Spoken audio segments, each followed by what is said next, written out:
Hello, everyone. My name is Masha Buljan. I'm a PhD student from Novi Sad, Serbia. Also, I'm a junior researcher at DIVAS Institute. And today I'm going to give you a quick introduction to the experiments we did this summer with soybean seeds, where we experimented with different seed priming techniques. We used exposure to high temperature, to low temperature, to sulfuric acid, as well as the microwave treatment that you used as a control as a dead seed. Also, we had a control with zero treatment. We took pictures with thermal camera. First day, we took pictures every hour for 8 hours after treatment. And then every other day for 8 days, we took pictures once a day. And the results show significant difference between treatment with low temperature and the control. So if you have any comments, suggestions, questions, you can ask me, or you can see my poster number 89. Thank you very much. My name is Alex Feldman. I'm from Kyushu University in Japan. I'm a researcher in Koji Noshita's group. He presented earlier in the session and kindly introduced my work. We quantified the three-dimensional shape of 109 potato tubers using the spherical harmonics in order to summarize the morphological diversity of 11 cultivars in an empirical morphospace. We did this because potato shape traits are very important for genetic studies and breeding. However, current studies are mostly limited to one-dimensional and categorical measurements. This reduces the descriptive capacity of the measurement, and we therefore propose a practical workflow to generate continuous quantitative descriptors of 3D shape. I'll give an overview of the method. First, we used photogrammetry to generate high-quality 3D scans of each tuber. We did this with an automatic turntable and 4 cameras. We used Agisoft Metashape software to generate the 3D mesh polygon data. Next, we converted the mesh data to voxel data, which is required for spherical harmonic analysis. Our workflow can handle other types of 3D data, so you can bring your own mesh or voxel data and enter the pipeline at this point. Finally, we generated spherical harmonic coefficients of each specimen using the SPHarm PDM toolkit in the Slicer Salt software. Basically, spherical harmonic analysis extends the same concept of elliptic Fourier analysis to 3D by calculating coefficients of functions which approximate curves along the surface of the sphere using a point distribution model. We get over 2,000 coefficients per specimen, which can be used to reconstruct the shape quite accurately. Then we perform dimension reduction on the dataset using principal component analysis to find a latent space that describes the variation in the shape. We call this space an empirical morphospace because each axis describes an aspect of the shape variation. The figure on the right side shows the occupation of shape variation in the PC1, PC2 space. Each point is a specimen colored by the cultivar, and the shapes in the background are showing what the shape will look like at that location. We found that the first 4 PC axes describe biologically meaningful aspects of the shape variation. By the way, this can be applied to other structures like fruits or seeds.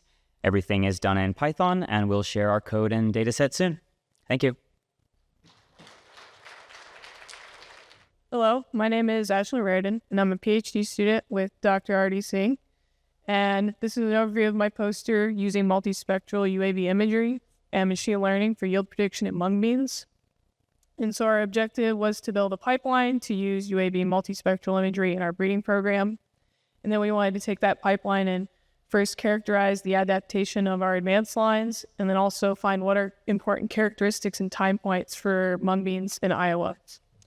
And so to do this, first we planted 15 lines in 4 locations across Iowa. And then UAV data was collected weekly starting 2 weeks after planting, about when emergence starts. And we used a MicaSense Red Edge dual camera system, which has 10 spectral bands, and several indices and canopy coverage were calculated for each time point. And so first, the graph on the left This is preliminary data from 2023. We also did this in 2024. We wanted to look at correlation between some of these vegetative indices, canopy cover, and yield. And so some select indices are shown here. And what we want to see is where can we find a higher correlation earlier in the season so we can then use that to make selections earlier in our program. And then also on the graph on the right, we're looking at the comparison of 3 different lines, including a DIVAS Session, a commercial check, and our elite line across the season with the NDVI value. And what we see is our elite line actually has a higher NDVI value earlier in the season, which gives us hope moving forward with the yield prediction that we will be able to find a way to do some strong yield prediction with our lines in Iowa. If you want to find out more, my poster is number 85, or you can also come talk to me. Thank you. Hi, folks. It's a pleasure to be here. I'm going to talk how can we use gene expression as molecular phenotypes to understand more of the genetic basics of expression. Okay, so we know that gene expression is associated with changes in final phenotypes that we can measure. And then there is at least 30% in maize gene that has been associated with a variance in the genome. So we can use these variants to fine-tune the expression of those genes. So commonly, when we are doing some analysis, we are trying to knock out the gene that is going to get the minimum expression of the gene, but there is a whole range of this expression that we can use in our favor. So to use that expression, we need to know which are the variants that are controlling those. So we need to be really careful in this step because this will depend if we are using the right gene or mutating the right variants. So we don't have a time machine. We need to be like the more precise, the better. And we are trying to answer this question: how stable are these variants? So for this, we are using 2 large gene expression data sets, one coming from 2020 and another for 2021 in maize. We are trying our best to remove all the external factors that are affecting these gene expression data sets. So we are using a set of genetic markers of around 15 million that has been already published. And we are finding these, dividing these regions that are controlling these molecular phenotypes in expression that can be in cis or in trans. So this is still an ongoing project, and there is at this point no clear answer of how stable or how variant in the whole genome these regions are. But I want to talk about one example that it's MATS1. So MATS1 is controlling flowering time.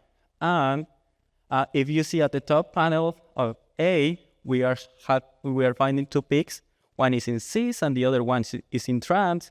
So if we look at the cis that is in chromosome 9, we can see maybe it's the same region. So we can knock out those variants. We can modify those variants, and we are going to modify the expression of the gene.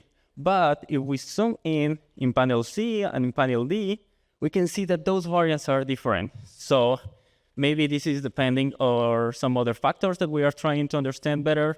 Maybe this is just how this variation are developmental stages, or maybe this is just different things. So then we can open some question like how this regulation of the gene expression is in another species. Thank you. I'm happy to take any questions after these or comments.